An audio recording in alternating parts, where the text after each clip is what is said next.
दोस्तों, अनमोल प्रसंग में आज एक महिला के अचूक तर्क प्रस्तुत हैं जिसने अपनों के प्राणों की रक्षा की। आइए शुरू करते हैं।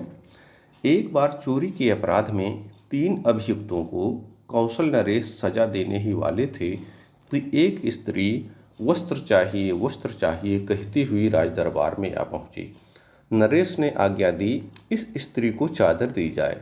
वह स्त्री बोली, महाराज, क्या आपने यह श्लोक नहीं सुना? नग्ना नदी अनोदिका नग्नम रट्ठम अराजिकम इत्थीप विधवा नग्ना यस्याप 10 भातरो।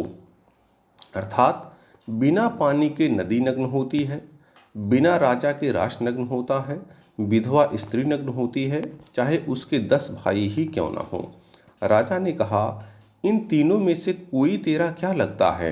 अर्थात जो इन तीनों को राजा सजा देने वाले थे उनके बारे में पूछे कि इन तीनों में से कोई तेरा क्या लगता है। स्त्री बोली, देव, एक मेरा स्वामी है, एक मेरा पुत्र है और तीसरा मेरा भाई है। राजा ने फिर पूछा, इनमें से किसी एक को मुक्त कर सकता हूँ, तुम बोलो किसे मुक्त कर दूँ? स्त्री बोली, स्वामी तो मुझे दूसरा भी मिल सकता है और उसके मिलने पर पुत्रवती भी हो जाऊंगी, मगर क्योंकि मेरे माता पिता अब इस संसार में नहीं हैं, इसलिए मुझे दूसरा भाई अब कभी नहीं मिलेगा। इसलिए आप मेरे भाई को छोड़ दें। उस स्त्री के इस तर्क से प्रभावित होकर राजा ने उन तीनों को मुक्त कर दिया।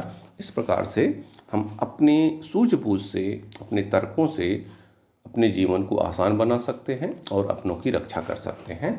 बहुत बहुत धन्यवाद।